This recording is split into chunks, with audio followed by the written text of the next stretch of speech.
En el silencio denso de una celda de Nuremberg, un hombre que había controlado la vida y muerte de millones se acurrucaba en un rincón, murmurando para sí mismo. No rezaba, no gritaba, solo lloraba.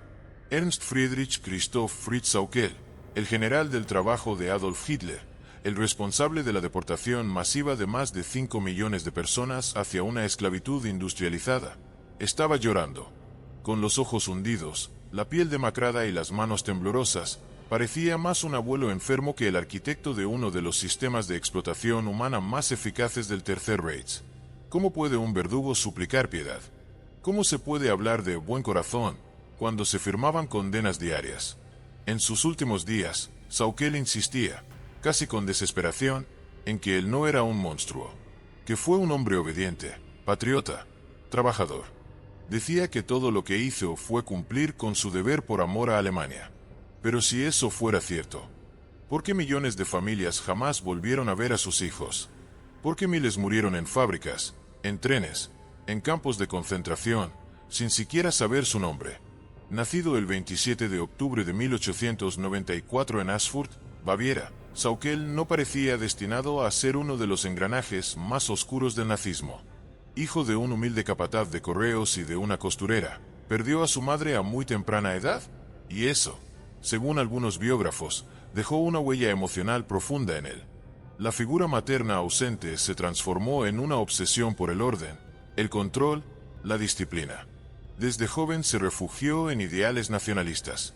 Fue marinero mercante en su juventud, navegando por América y Asia, antes de ser internado por los franceses durante la Primera Guerra Mundial, cuando estalló el conflicto mientras estaba en alta mar. Allí, en prisión, aprendió a ver al mundo con ojos de desconfianza y a culpar de sus desgracias a los enemigos de Alemania. Muchos compañeros de celda lo describían como introvertido, calculador, obsesionado con la autoridad. No era el más violento, pero sí el más estructurado. Tenía una mente de ingeniero aplicada a lo político. Sauckel no levantaba la voz, pero cuando hablaba, los demás callaban. Había algo en su tono que no dejaba lugar a réplica. Escribió años después uno de sus conocidos del partido nazi. Tras la guerra, volvió a Alemania convertido en un hombre endurecido, resentido por el Tratado de Versalles. Se unió al Partido Nacional Socialista en 1923, el mismo año del fallido Putsch de Múnich, y pronto se convirtió en uno de los primeros funcionarios del partido en Turingia. Ascendió con rapidez, sin carisma, pero con eficacia. No era un líder de masas, era un administrador del terror. Cuando Hitler lo nombró plenipotenciario general para el reclutamiento de mano de obra, en marzo de 1942, el destino de millones quedó sellado. Desde entonces, firmaba documentos que exigían cuotas de trabajadores forzados desde Ucrania, Francia, Polonia, Bielorrusia. Gente arrancada de sus casas, transportada en vagones, alojada en barracones infrahumanos, obligada a trabajar hasta morir. Era un burócrata del horror, diría el fiscal estadounidense Robert Jackson en Nuremberg. No necesitaba látigo ni armas, le bastaba una pluma y un sello oficial para destruir vidas. Pero lo más perturbador no fue su eficiencia, fue su autoimagen. En sus cartas privadas, Sauckel se describía como un hombre justo, amante de su familia, fiel cristiano e incluso víctima de las circunstancias. En una nota escrita a su esposa poco antes de su ejecución, afirmó: «Yo no soy como esos otros. Nunca quise el mal. Solo obedecí con amor a mi patria». ¿Puede un hombre amar a su esposa, jugar con sus hijos, orar de rodillas, y al mismo tiempo enviar a miles a la muerte? Aquí es donde comienza la verdadera grieta. No en sus actos, que son innegables, sino en su mente. ¿Se convenció Sauckel de que era inocente? ¿O fue simplemente el disfraz final de un monstruo frío y metódico? Antes de comenzar, ¿por qué no te suscribes y te unes a nuestra comunidad apasionada por la historia y la cultura? Aquí descubrirás relatos fascinantes, misterios ancestrales y curiosidades que han dado forma al mundo. Mientras lo haces, activa la campana de notificaciones para no perderte ninguna de nuestras increíbles historias. ¿Listo para conocer la historia de un verdugo que quiso morir como mártir?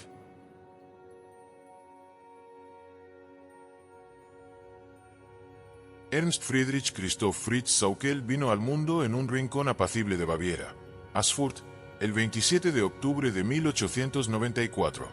Su padre, Friedrich Saukel, era capataz de correos, un hombre recto y severo, modelo del deber alemán. Su madre, Therese, era costurera, trabajadora y devota, pero murió cuando Fritz apenas levantaba el vuelo de la infancia. Aquella pérdida temprana lo marcaría para siempre. Según algunos estudiosos de su personalidad, fue entonces cuando nació en él una necesidad patológica de control. Si el mundo era tan cruel como para arrebatarle lo único cálido que tenía, él al menos se aseguraría de que nada se le saliera de las manos nunca más. A falta de caricias, encontró estructura. Fue buen estudiante, aunque poco brillante. Destacaba por su obediencia, su puntualidad, su silencio. Los maestros lo veían como alguien confiable, pero sin chispa. Un muchacho gris, aunque sólido como el acero, dijo un profesor en sus notas escolares. En casa, su padre lo educaba a golpes de reglamento y obediencia. El joven Fritz aprendió pronto a no hablar de más, a reprimir las emociones y a no llorar, porque los hombres alemanes no lloran. Paradójico, si pensamos en la forma en que enfrentó sus últimos minutos. A los 15 años dejó los estudios formales, buscando huir de la monotonía doméstica. Se enroló como aprendiz en la Marina Mercante alemana. Durante años navegó por el Mediterráneo, la costa africana y hasta América del Sur. Aquellos viajes le abrieron los ojos a otras culturas, pero no sembraron en él admiración, sino resentimiento. Ellos tienen cosas que Alemania ya no tiene: riqueza, libertad, orgullo. ¿Y nosotros qué tenemos? Humillación, escribiría más tarde en una carta desde Marsella. El joven marino no se enamoró del mundo. Aprendió a despreciarlo. Durante la Primera Guerra Mundial, fue capturado por fuerzas francesas cuando se encontraba en el extranjero. Pasó los años del conflicto internado en Suiza y luego en Francia como prisionero civil. Allí, aislado y en silencio, cultivó una visión amargada de la historia. El Tratado de Versalles lo convenció de que Alemania había sido traicionada, no vencida. Nos aplastaron con tinta, no con fuego, escribió. A su regreso, en 1919, encontró una patria devastada, un pueblo humillado, una economía colapsada. Sin una profesión clara, sin dinero y con un odio creciente hacia los aliados, se lanzó al activismo nacionalista. Fue en 1923 cuando dio el paso decisivo. Se afilió al Partido Nacional Socialista Alemán de los Trabajadores, NSDAP, justo después del fracasado intento de golpe de Estado de Hitler. Para entonces, ya se había casado con Elisabeth Bethel, con quien tendría 10 hijos. Una familia numerosa, a la que describía como su tesoro sagrado. Cuidaba de ellos con ternura y exigencia. Los domingos eran para la misa, los rezos, los paseos con los niños. Un padre modelo en casa, un fanático frío en la calle. Saukel no era un orador carismático, pero sí un trabajador incansable. Por eso ascendió rápido. Se convirtió en Gauleiter, líder regional nazi, de Turingia en 1927, y desde allí comenzó a aplicar una lógica de hierro, limpieza, eficiencia, disciplina. Desarrolló un sistema de control político que asfixiaba cualquier disidencia, pero lo hacía todo con el rostro de la legalidad. Él no golpeaba, firmaba, no gritaba, dictaba reglas, no fusilaba, designaba a quien lo haría. Era el burócrata ideal para un régimen que necesitaba verdugos con rostro humano. En lo personal, Saukel mantenía una imagen de pureza moral. Nunca se le conoció un romance fuera del matrimonio. Era un esposo fiel, según testimonios de sus propios hijos y empleados. Se levantaba al amanecer, tomaba café negro, leía informes, y pasaba horas revisando cifras, mapas, rutas de transporte. Su frialdad era casi mecánica. Era como un reloj suizo con uniforme nazi, dijo uno de sus subordinados. Lo respetaban por su eficiencia, pero lo temían por su impasibilidad. En sus ojos no había odio, pero tampoco compasión. Uno de los casos más inquietantes de su doble vida fue el episodio de una niña ucraniana de 15 años, capturada junto a su madre en 1943. La madre fue enviada a una fábrica en Hamburgo. La niña, a una casa donde serviría como criada. El oficial a cargo le escribió a Saukel preguntando si debía reunirlas o separarlas. Saukel respondió con una línea seca: las unidades deben mantenerse según su asignación. No deben mezclarse elementos que puedan generar conflicto emocional. Aquella niña murió por tuberculosis meses después, sola y sin saber el destino de su madre. Para él, no era una niña. Era una unidad de trabajo. Pero lo más sorprendente no es lo que hizo, sino cómo se veía a sí mismo. En sus diarios personales, recuperados tras su detención, hablaba de sí como un hombre consciente de su deber, hijo de Dios y víctima del destino. Ojalá el mundo me juzgue con el corazón, no con los ojos ciegos del rencor, escribió el 12 de marzo de 1944. Creía que los demás lo odiaban no por lo que había hecho, sino porque no lo entendían. ¿Qué ocurre cuando un hombre se convence de que la maldad que comete es, en realidad, una forma de virtud?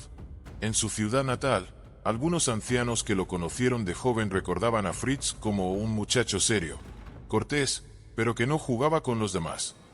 Uno de sus primos dijo que tenía una mirada de piedra y un corazón de piedra. Otro vecino, sin embargo, recordaba cómo ayudó a un mendigo en una tarde de lluvia. ¿Cuál era el verdadero Saukel? ¿El que firmaba condenas con tinta roja o el que caminaba con su hija menor por los jardines de Weimar un domingo soleado? Tal vez lo más perturbador no fue lo que hizo, sino el hecho de que muchos, incluso al final, no lo veían como un monstruo, sino como un hombre bueno, atrapado en una maquinaria cruel. Y tal vez, eso sea lo que más miedo da.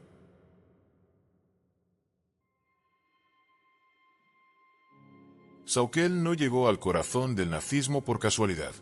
Fue atraído, absorbido y finalmente modelado por él como una pieza hecha a medida. A diferencia de otros altos mandos, no destacaba por su ideología encendida ni por sus discursos enérgicos. No era un Himmler, ni un Goebbels. Fritz Saukel era algo más valioso para Hitler, un ejecutor silencioso y fanático del orden. Y el Führer sabía que el orden, en tiempos de guerra, era tan letal como las balas. Tras su ascenso como Gauleiter de Turingia en 1927, Saukel transformó la región en una réplica en miniatura del ideal nacionalsocialista.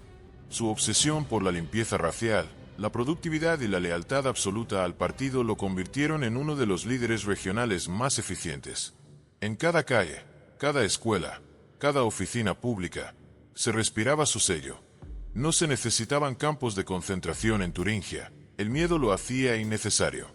En 1932 fue elegido diputado del Reichstag, y cuando Hitler llegó al poder en 1933, Fritz fue uno de los primeros en ser recompensado por su lealtad temprana. Se convirtió en Reichsstatthalter, gobernador imperial, de Turingia, controlando la región como un pequeño dictador. Desde allí, y con la sombra del poder absoluto detrás, comenzó a rodearse de técnicos, burócratas, economistas, ingenieros. Su mente funcionaba como una maquinaria, clasificaba, etiquetaba, organizaba. Para él, las personas no eran personas, eran recursos. Uno de sus colaboradores más cercanos, Otto Baumann, lo describió como una combinación aterradora de eficiencia protestante y obediencia nazi. No bebía, no fumaba, no salía de noche, no tenía amigos íntimos. Lo suyo era el trabajo, el trabajo, el trabajo. Se decía que podía pasar 12 horas frente a un escritorio sin moverse, revisando cifras, rutas ferroviarias, cuotas de producción, necesidades de mano de obra. No era un político, era una mente industrializada, confesó otro subordinado en su juicio. El gran salto de Saukel llegó en marzo de 1942, en el apogeo del conflicto. Con la Operación Barbarroja en marcha, y la guerra en múltiples frentes exigiendo recursos humanos que Alemania ya no tenía, Hitler necesitaba una solución brutal: mano de obra extranjera. Y no cualquier mano de obra. Hablamos de millones de seres humanos, hombres, mujeres y niños, arrancados de sus pueblos en Europa del Este, Francia, Bélgica, Holanda, Italia, Yugoslavia y hasta del norte de África. Alguien debía encargarse de ese plan monstruoso. Y Hitler eligió a Fritz Saukel. Fue nombrado oficialmente plenipotenciario general para el reclutamiento de mano de obra. Su nuevo despacho estaba en Berlín, con acceso directo al Führerbunker. Ya no era solo un administrador de provincia. Ahora era uno de los arquitectos clave del Reich. Bajo su gestión, se creó una red de oficinas en toda Europa ocupada. Estas se encargaban de capturar, clasificar y transportar trabajadores forzados hacia fábricas alemanas.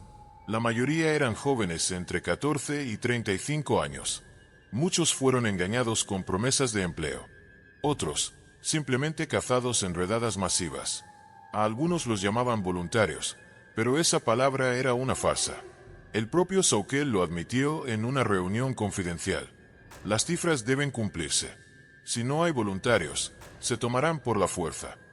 En octubre de 1942, redactó el informe sobre el progreso del programa de mano de obra, donde celebraba haber alcanzado los 2 millones de trabajadores reclutados. Al final de la guerra, la cifra superaría los 5 millones. Muchos murieron de hambre, enfermedades, agotamiento, accidentes laborales. Otros fueron asesinados por ineficiencia o rebeldía. Para Sauckel, eso era solo margen de pérdida. Uno de los casos más estremecedores fue el de un grupo de 200 jóvenes polacos capturados en Lublin. En menos de 6 meses, 130 habían muerto en fábricas alemanas por desnutrición, accidentes o enfermedades. El supervisor escribió a Berlín pidiendo reemplazos. No hubo respuesta. Sauckel, al recibir el informe, simplemente anotó en el margen: lote agotado. Sustituir con reclutas franceses si es posible. Y sin embargo, él mismo se consideraba una víctima. Durante los juicios, insistió en que nunca ordenó matar a nadie, que solo administró recursos humanos en tiempos excepcionales. Incluso se quejó de que los industriales alemanes abusaban del sistema que él creó. Yo solo les daba el material. Ellos decidían cómo usarlo. El 28 de abril de 1943, recibió una carta de un alto mando ferroviario que advertía que los trenes estaban saturados y que los trabajadores forzados viajaban hacinados, sin agua, sin comida. La respuesta de Sauckel fue una línea seca: los trenes deben seguir. El frente depende de cada tornillo. Uno podría pensar que era un hombre sin emociones, pero según sus hijos, 4 de los cuales aún vivían al momento de su captura, era un padre cariñoso, que jugaba con ellos, que les leía cuentos por la noche. Un monstruo en uniforme, un hombre tierno en pijama. Uno de sus hijos, Gerard, recordó años después: papá no gritaba, no se enfadaba, pero te miraba con esos ojos y sabías que debías obedecer. Era como si llevara un ejército dentro del pecho. ¿Puede alguien vivir 2 vidas paralelas y convencerse de que ambas son legítimas? Quizá eso era lo más inquietante de Sauckel. No era un sádico, ni un psicópata.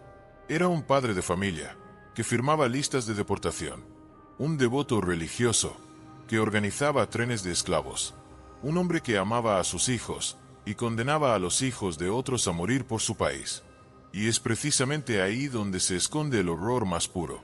Cuando el verdugo no odia, solo obedece.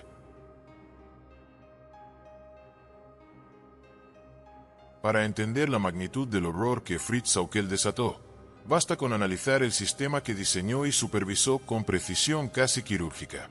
No eran campos de exterminio. No era la Gestapo. No eran hornos ni cámaras de gas. Era algo incluso más inquietante porque estaba disfrazado de burocracia, legalidad y eficiencia.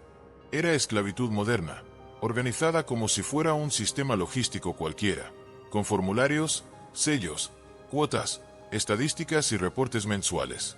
Desde su oficina en Berlín, ubicada en la Vostrasse, Sauckel dirigía lo que él llamaba con frialdad la asignación optimizada del recurso humano extranjero. Su título oficial sonaba técnico, casi neutro: plenipotenciario general para la mano de obra. Pero lo que significaba era otra cosa. Tenía carta blanca para reclutar, forzar y distribuir millones de seres humanos como si fueran piezas mecánicas. Fue él quien creó una base de datos exhaustiva de regiones de origen, capacidades físicas, edad, resistencia al clima, docilidad esperada y hasta tolerancia al trabajo forzado. Los más jóvenes eran preferidos. Los ucranianos eran más duros, los franceses más difíciles, los bielorrusos sumisos, los holandeses orgullosos. Cada pueblo era reducido a un perfil productivo. No eran personas, eran lotes, eran unidades. En una carta enviada al Ministerio de Armamento el 3 de junio de 1943, Sauckel escribió: mi deber no es la ética, sino la eficacia. Alemania lucha por su supervivencia. No hay espacio para sentimentalismos. En esa misma carta proponía que los niños mayores de 12 años también fueran incluidos como trabajadores en tareas básicas, siempre que no afecte su capacidad futura. La palabra infancia no tenía peso en su glosario técnico. Cada semana, recibía informes con cifras exactas: 10,000 desde Polonia, 6,500 desde Francia, 3,200 desde Serbia. Luego esas cifras se traducían en transporte ferroviario, distribución regional, evaluación médica y alojamiento provisional. Pero ese alojamiento eran barracones sin agua potable, sin calefacción, con colchones de paja infestada de piojos. La mayoría moría en el primer año. No por balas, por agotamiento, por abandono, por indiferencia estructural. Uno de los documentos más escalofriantes que se conservan es el informe semanal 18 de 1944, donde se registra que de los 8,600 trabajadores llegados a Essen desde Ucrania, el 41% había muerto o estaba inutilizado para el servicio tras solo 6 meses. Y la respuesta desde Berlín fue una nota firmada por Sauckel: sustituir por unidades bálticas, evaluar causas de baja, priorizar fábricas de munición. No hay mención a los nombres ni a las edades, solo a los porcentajes. En una reunión confidencial del 9 de septiembre de 1942, relatada por el testimonio posterior de Albert Speer, ministro de Armamento del Reich, Sauckel habría dicho con tono triunfante: no hay otra nación en el mundo que haya logrado movilizar tanta fuerza extranjera para sus fábricas, y sin gastar un solo marco en salarios reales. Pero lo que muchos ignoraban, o no querían aceptar, era que detrás de esa aparente frialdad mecánica había una convicción profunda. Sauckel creía estar haciendo lo correcto. No lo hacía por crueldad personal. Lo hacía porque pensaba que Alemania merecía sobrevivir a cualquier costo. Esa es la raíz de su monstruosidad. No era un demonio que disfrutaba del dolor. Era un padre de familia convencido de que el fin justificaba cualquier medio. Y eso lo hacía incluso más peligroso, porque no actuaba con odio. Actuaba con deber. Uno de sus antiguos asistentes, interrogado en 1945, lo describió así: el señor Sauckel llegaba temprano, siempre afeitado, siempre puntual. Nos saludaba a todos. Hablaba poco. Nunca levantaba la voz. Era como trabajar con un contador. Pero lo que contaba eran vidas humanas. Ese contraste fue el que desconcertó a muchos al final de la guerra. ¿Cómo podía un hombre que jugaba ajedrez con sus hijos después de la cena firmar por la mañana el traslado forzoso de miles de jóvenes a hornos industriales de acero? ¿Cómo podía llevar a misa a su familia, mientras miles morían sin nombre bajo su supervisión? ¿Qué tan profunda puede ser la desconexión moral de alguien que cree que el amor por su patria le da derecho a destruir otras vidas? Y aquí es donde la historia deja de ser exclusivamente suya, porque lo que Sauckel construyó fue un sistema, uno que no necesitaba látigos ni gritos, solo personas que obedecieran órdenes, firmaran papeles y evitaran mirar hacia atrás. Un engranaje perfecto, hecho para funcionar sin culpa. ¿Y tú? Si hubieras vivido en su época, con su educación, su entorno, su miedo, su país humillado, ¿hubieras sido diferente?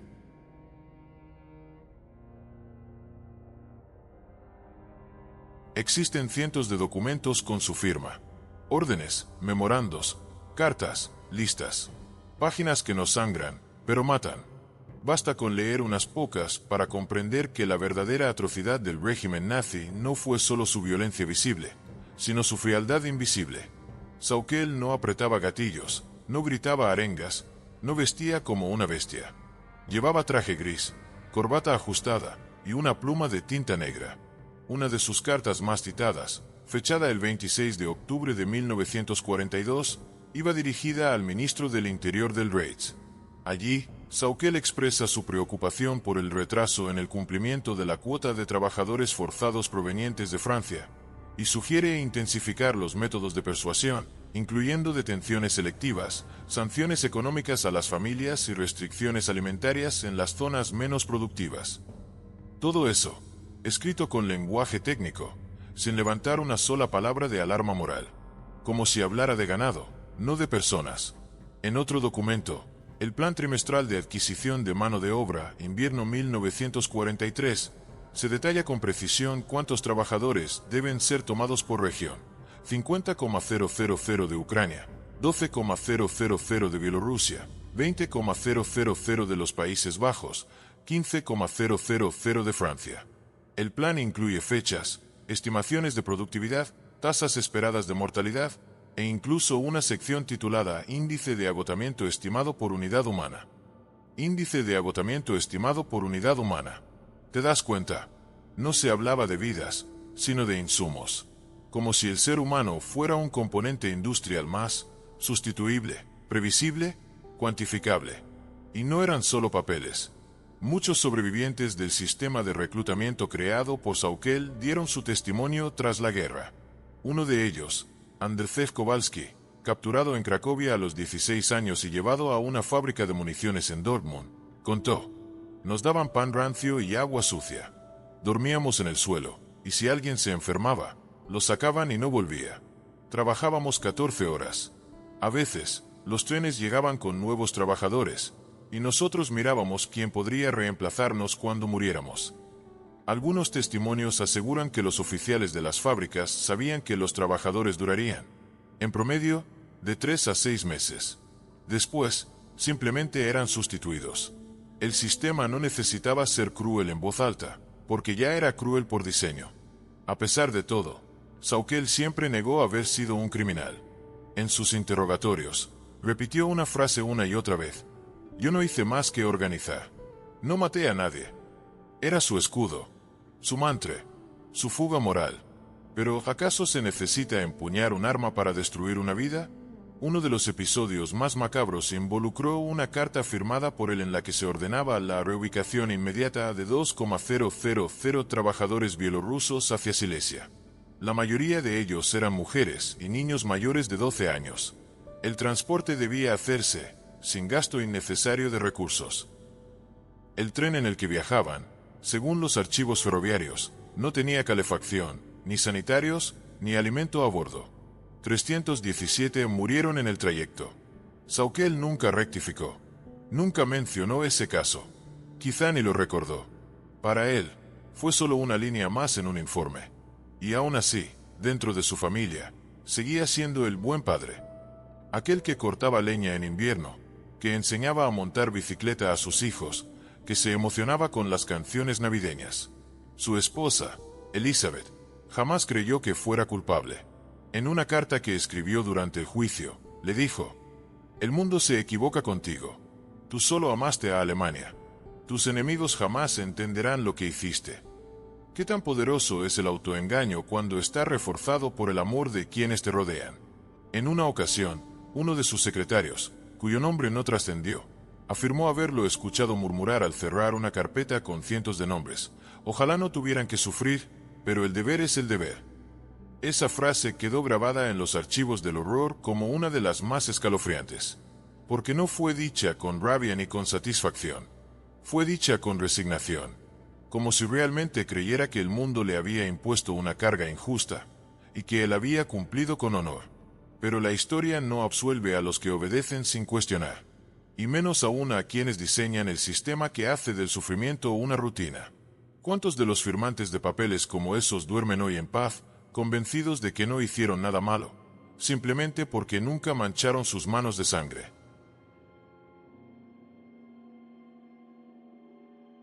A comienzos de 1944, algo cambió.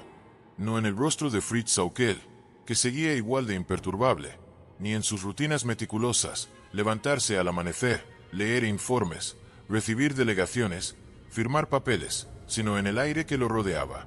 El poder absoluto comenzaba a resquebrajarse. La maquinaria del Reich ya no rugía, chirriaba. Los informes del frente eran sombríos. La retirada en el este era evidente, aunque nadie lo dijera en voz alta. En Normandía, los aliados comenzaban a pisar suelo francés con fuerza. Los bombardeos sobre las ciudades alemanas eran cada vez más violentos, más certeros, más insoportables. Y sin embargo, en sus cartas privadas, Sauckel seguía escribiendo como si todo estuviera bajo control. El 14 de febrero de 1944, envió un memorando a Hitler en el que aseguraba que las cuotas de trabajo forzado se mantendrán firmes, incluso si el transporte ferroviario se vuelve intermitente. Agregó con tono casi desafiante: he dado órdenes para redoblar los esfuerzos en Ucrania y reforzar el reclutamiento en el sur de Francia. Alemania no puede detenerse ahora. Para Sauckel, la realidad era una variable que podía modelarse con logística. A su alrededor, muchos ya comenzaban a dudar. Algunos ministros evitaban reuniones presenciales. Otros comenzaron a enviar discretamente a sus familias fuera de Berlín. Pero él no. Él seguía creyendo que Alemania resistiría, que Hitler tenía unas bajo la manga, que la historia, como tantas veces antes, castigaría a los traidores y recompensaría a los leales. En una reunión del 12 de mayo de 1944, uno de sus asistentes intentó sugerir que tal vez era momento de replantear las estrategias. Fritz lo interrumpió con una mirada helada y una frase tajante: nuestra misión es histórica. Si caemos, lo haremos de pie. Pero aún no hemos caído. Ese era el mundo en el que vivía. Uno construido con negación voluntaria, con orgullo nacionalista y con una fe ciega en el líder supremo. Su lealtad a Hitler era casi religiosa. En su despacho colgaba un retrato del Führer con una dedicatoria personal. Cada vez que alguien entraba, Sauckel lo saludaba de pie. Algunos lo consideraban un ritual absurdo. Para él, era una muestra de fidelidad absoluta. Pero fuera de sus muros, el caos ya era innegable. El sistema de trabajo forzado que él mismo había diseñado comenzaba a colapsar. Las fábricas eran destruidas por los bombardeos. Los trenes eran interceptados o no llegaban. Los campos se llenaban de cadáveres antes de poder reemplazarlos.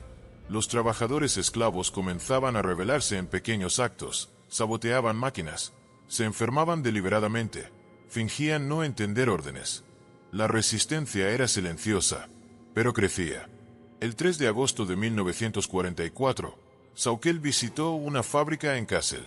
Según un informe interno, allí fue recibido con frialdad, casi con desprecio por parte de los trabajadores alemanes.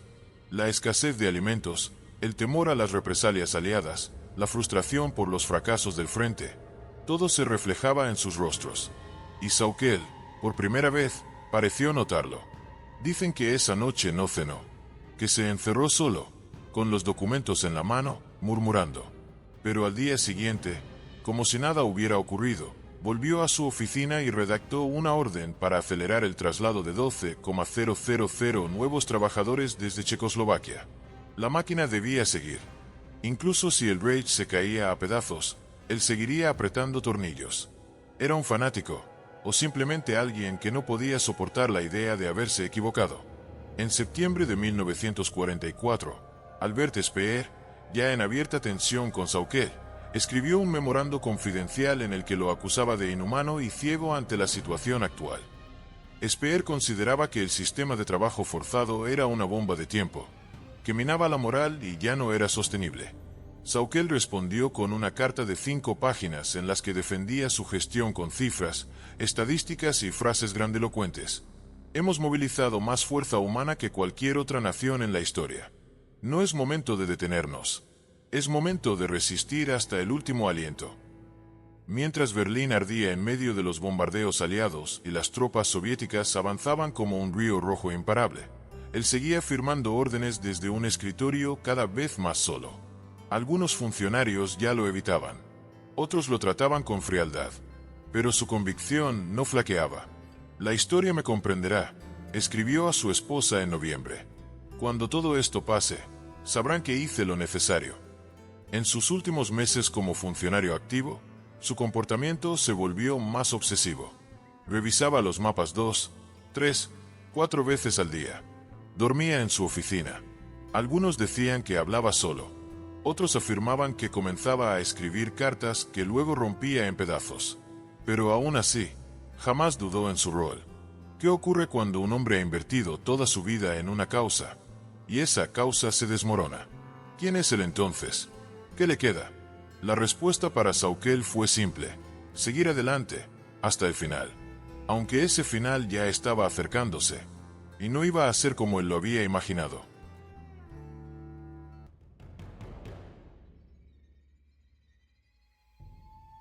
El 28 de mayo de 1945, Fritz Sauckel fue capturado por tropas estadounidenses cerca de Weimar.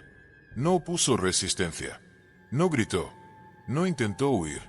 Según los oficiales que participaron en la detención, lo encontraron en una pequeña casa rural, vestido con ropa civil, acompañado de su esposa y 3 de sus hijos menores. Tenía una maleta con ropa, algunos documentos y un pequeño crucifijo de madera entre sus pertenencias.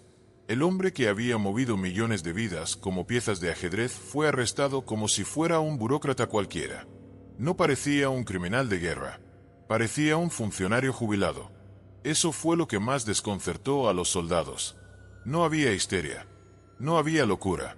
Solo un hombre de mediana estatura, ojos apagados y voz suave que preguntaba: ¿seré juzgado? Los interrogatorios comenzaron casi de inmediato. En el primero, llevado a cabo por un oficial de inteligencia de nombre William L. Walsh, Sauckel se mostró cortés, cooperador, pero firme en su narrativa. Nunca maté a nadie. Nunca ordené matar a nadie. Todo lo que hice fue administrar. Y lo hice por Alemania. Cuando le mencionaron la cifra de 5 millones de trabajadores forzados, bajó la mirada, asintió y respondió: esa fue la cuota que se me pidió. Y la cumplí. ¿Acaso eso es un crimen? Esa pregunta quedó flotando en la habitación como un puñal invisible. Durante los primeros días de su cautiverio, fue trasladado a varios centros de detención, hasta ser finalmente ingresado a la prisión de Nuremberg, donde se reuniría con otros altos mandos nazis. Allí comenzó a experimentar lo que algunos describieron como desorientación moral progresiva. En otras palabras, el mundo que él había ayudado a construir ya no existía. Y en su lugar, ahora solo había jaulas, fiscales, pruebas, fotos, gritos. El 15 de agosto de 1945, recibió oficialmente la notificación de los cargos en su contra: crímenes contra la humanidad, esclavización sistemática de poblaciones extranjeras, deportación masiva y complicidad directa en el sostenimiento del aparato de guerra nazi mediante métodos inhumanos. Su reacción fue gélida. Dicen que leyó el documento en silencio, lo dobló cuidadosamente, lo colocó sobre la mesa y murmuró: todo esto es un malentendido. Fue en esa celda donde comenzaron a verse los primeros signos del verdadero colapso psicológico de Sauckel. No era un colapso de gritos, ni de alucinaciones. Era una implosión lenta. Se volvía más retraído, más silencioso. Comenzó a escribir cartas a su esposa con frases cada vez más confusas. No me reconocen. Me juzgan por cifras, no por mi alma. En otra nota escribió: siento como si ya estuviera muerto, pero aún tengo cuerpo. El fiscal principal del Tribunal Militar Internacional, Robert H. Jackson, declaró tras entrevistarlo: Sauckel es uno de los más peligrosos porque no muestra odio, ni remordimiento, ni culpa. Muestra justificación. Pero no todos lo veían así. Uno de los soldados que lo custodiaba en Nuremberg escribió en su diario personal: el señor Sauckel no me parece un demonio. Me parece un viejo confundido, que todavía cree que hizo lo correcto. Esa ambigüedad era profundamente inquietante, porque si los peores crímenes pueden ser cometidos por hombres que creen ser justos, entonces, ¿quién define al monstruo? En una ocasión, un intérprete relató un incidente en el que Sauckel fue llevado a una sala donde le mostraron fotos de fábricas alemanas con trabajadores esclavizados, cadáveres apilados, niños desnutridos. Al verlas, cerró los ojos, respiró hondo, y dijo: esto no era lo que yo pedía. Algo se corrompió en la implementación. Como si las órdenes fueran puras, y el resultado, simplemente un error técnico. ¿Hasta qué punto puede el autoengaño volverse una prisión más efectiva que los barrotes reales? A pesar de su comportamiento calmado, empezó a experimentar episodios de insomnio, llanto silencioso y pérdidas de apetito. Según los médicos de la prisión, bajó casi 12 kilos en menos de 2 meses. Pero nunca dejó de repetir la frase que se volvería su escudo final: yo no maté a nadie. Lo decía con la fe de quien cree que una verdad a medias es suficiente para redimir una vida entera. Lo decía como si pudiera convencer al mundo de que una vida dedicada al orden no podía ser culpable de destrucción. Lo decía como si aún creyera que su historia podría tener otro final.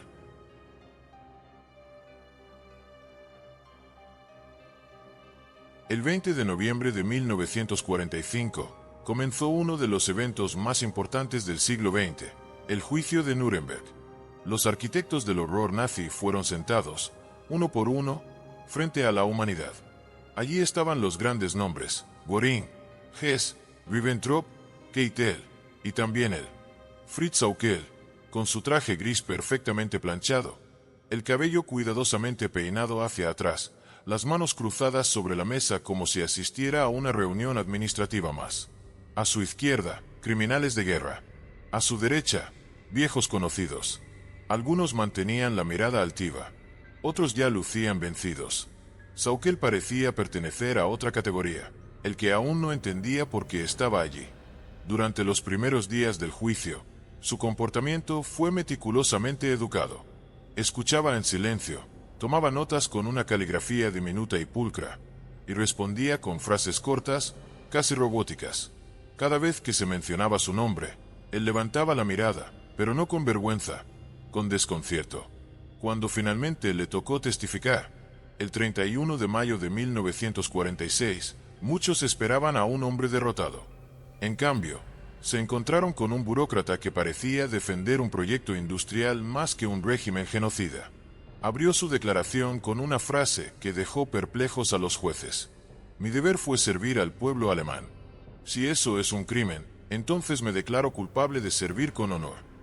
Aquella línea fue el punto exacto donde comenzó su desconexión total con la realidad. El fiscal británico Sir Harley Shawcross no tardó en demoler esa máscara. Presentó documentos con su firma que ordenaban deportaciones masivas, testimonios de víctimas, informes de mortalidad, fotografías de niños esclavizados en fábricas. Sauckel se mantuvo firme. Yo no tenía conocimiento de esas condiciones.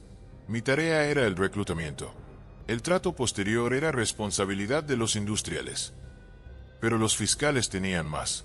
Uno de los momentos más impactantes ocurrió cuando se leyó en voz alta una de sus propias declaraciones internas, enviada al Ministerio del Trabajo en octubre de 1942. Cualquier individuo capaz de moverse, hablar y respirar debe ser considerado apto para contribuir con su fuerza física al sostenimiento del Reich. Al escuchar esas palabras, Sauckel no se inmutó. Ni una gota de remordimiento, ni un gesto de arrepentimiento. Solo dijo: eso era cierto. Alemania necesitaba sobrevivir. ¿Qué ocurre en la mente de alguien que cree que sobrevivir justifica todo lo demás? ¿Dónde está la línea que separa el amor a la patria del desprecio al otro? Uno de los momentos más tensos fue cuando el fiscal estadounidense Robert Jackson le preguntó directamente: Señor Sauckel, ¿usted considera que obligar a niños a trabajar en condiciones infrahumanas, sin paga, sin descanso y sin comida, es un acto de humanidad? A lo que él respondió: considero que es un acto de guerra. No lo elegí. Me lo exigieron. ¿Y usted obedeció sin cuestionarlo? Obedecí como un soldado. Aunque eso significara condenar a muerte a millones. Sauckel bajó la mirada por un segundo. Por primera vez, pareció dudar. Pero no por compasión. Por incomodidad. Y entonces murmuró: yo no vi esas muertes. Esa fue la frase que selló su destino. Porque fue ahí cuando el tribunal comprendió que no se trataba de un monstruo sádico, sino de algo peor. Un hombre común que decidió no mirar. Durante el juicio, decenas de testigos hablaron. Víctimas de su sistema, supervisores de fábricas, técnicos ferroviarios, incluso antiguos miembros del partido que intentaron advertirle del sufrimiento que causaban sus órdenes. Todos coincidían en lo mismo. Sauckel sabía, y eligió seguir. Pero él nunca dejó de mostrarse como víctima. En sus últimas declaraciones dijo: hoy se me juzga con ojos extranjeros, pero en mi país, soy padre, esposo y servidor. Nunca quise el mal. ¿Qué ocurre cuando el verdugo quiere ser recordado como mártir? En las gradas, su esposa lo miraba con devoción. Llevaba consigo una carta que él le había enviado desde la celda, donde escribía: no temas, querida Elizabeth. La historia nos redimirá. Yo sigo creyendo en la justicia divina. Y tal vez, en el fondo, lo creía de verdad. Porque a veces, los rostros más terribles de la historia no son los que gritan órdenes, sino los que las firman en silencio, creyendo que hacen lo correcto.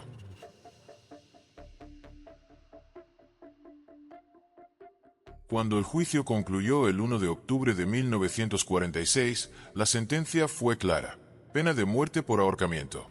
Fritz Sauckel escuchó las palabras del juez sin un gesto visible. Asintió una sola vez y apretó los labios. No lloró, no gritó, no suplicó, pero algo en su mirada cambió. Era como si, por primera vez, se diera cuenta de que la historia no lo recordaría como un servidor patriota, sino como uno de los ejecutores del sistema nazi más brutales. Esa noche, de regreso a su celda, se negó a cenar. Pidió papel y lápiz. Escribió durante horas. Cartas, pensamientos, tal vez refos. Los guardias relataron que se quedó despierto toda la madrugada, murmurando frases en alemán, entre ellas una que repitió muchas veces: yo no maté a nadie, solo cumplí. Los días siguientes fueron un lento derrumbe. Ya no escribía. Comenzó a caminar en círculos dentro de la celda. En ocasiones, se quedaba sentado en el suelo, abrazándose las rodillas, como si fuera un niño castigado. Uno de los oficiales que lo vigilaba relató: había algo profundamente inquietante en él. No era ira, no era remordimiento, era incredulidad, como si no pudiera aceptar que su vida terminara así. Se le ofreció atención espiritual. La aceptó. El capellán militar estadounidense Henry Herecke, asignado a los condenados, tuvo múltiples conversaciones con él. Según sus registros, Sauckel le decía: he sido un hombre de fe. Tengo 10 hijos. Amé a mi familia. Amé a mi país. Eso me hace un asesino. Herecke le respondía con suavidad, pero firmeza. Le hablaba del perdón, de la redención, de la verdad. Nunca dejó de insistirle: la confesión sincera es la única puerta hacia la paz. Pero Sauckel no confesaba. No se retractaba. Solo repetía: obedecí. No decidí. ¿Era esa la última defensa de un hombre que no quería ver lo que había hecho? ¿O realmente creía que la obediencia lo limpiaba de toda culpa? El 15 de octubre de 1946, al caer la noche, Sauckel fue notificado de que su ejecución se llevaría a cabo al amanecer. Le ofrecieron una última cena. No quiso. Solo pidió una Biblia. Pasó sus últimas horas leyendo el Evangelio de Juan en voz baja, sin pausa, como si buscara una línea que le diera sentido a su destino. A las 12:45 de la noche, fue trasladado a la sala de ejecuciones en el Palacio de Justicia de Nuremberg. Vestía un uniforme de prisión simple. Sus manos temblaban. Su rostro estaba blanco, pero no lloraba. No aún. Cuando llegó al lugar y vio la horca, fue entonces cuando ocurrió lo que nadie había previsto. Sauckel rompió en llanto. No un llanto de rabia, ni de furia, ni siquiera de remordimiento. Era el llanto de alguien que, finalmente, se da cuenta de que no hay salida. Soy inocente. Lo juro. Yo no soy como ellos, gritó. Intentó hablar más, pero las palabras se atragantaban. Lloraba como un niño, como si acabara de entender lo irreversible. Por favor, digan que amé a mis hijos. Digan que fui un hombre de trabajo. No fui un asesino. Los testigos presenciales quedaron impactados.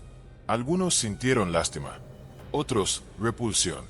Uno de los presentes, el reportero Kingsbury Smith, escribió: el rostro del verdugo se volvió el rostro del hombre común. Fue su humanidad, tardía, inútil, la que más escalofríos provocó. Le colocaron la soga. No ofreció resistencia. Apenas susurró una última frase: Alemania, mi patria. Y cayó. Murió en segundos. Silenciosamente. Sin gloria. Sin redención.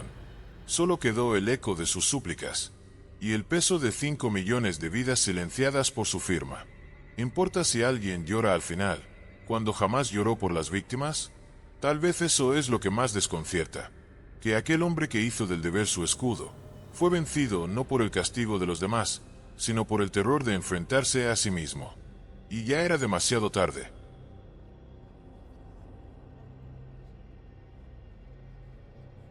Fritz Sauckel murió ahorcado en las primeras horas del 16 de octubre de 1946.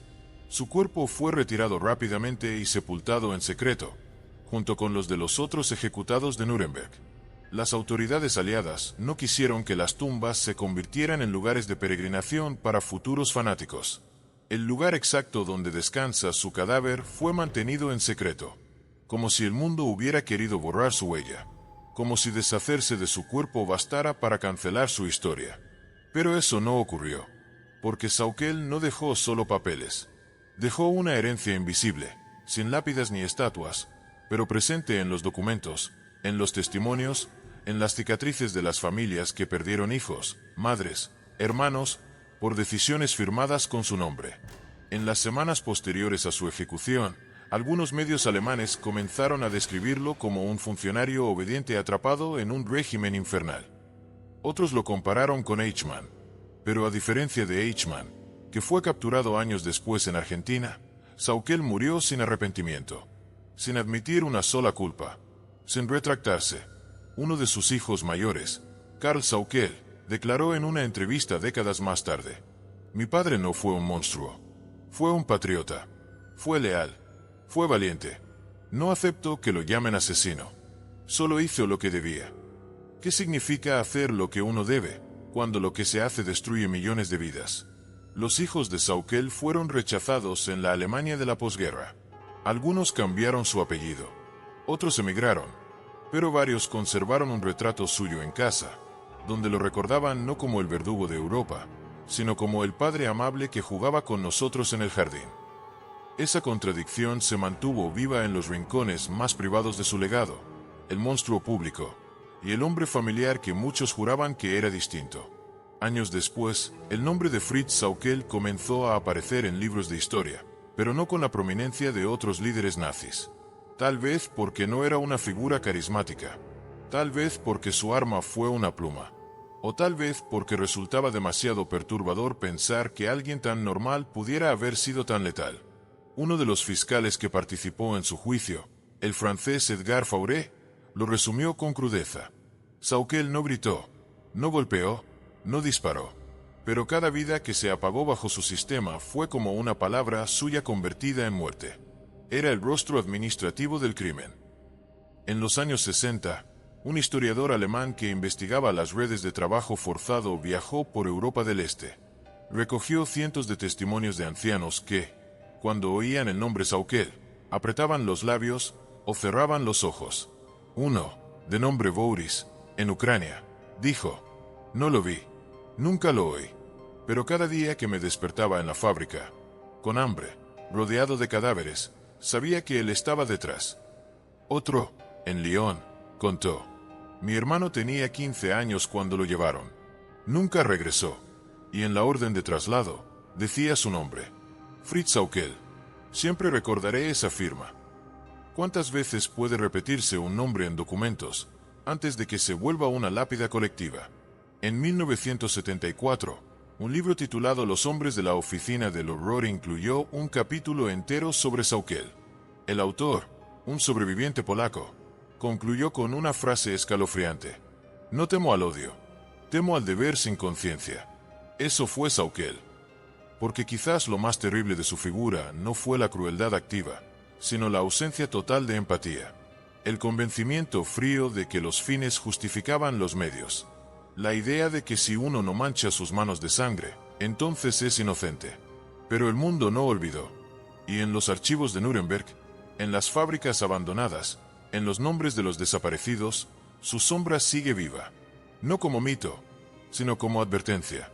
Y si el mal no siempre tiene cara de bestia, sino la de un padre que besa a sus hijos antes de ir al trabajo.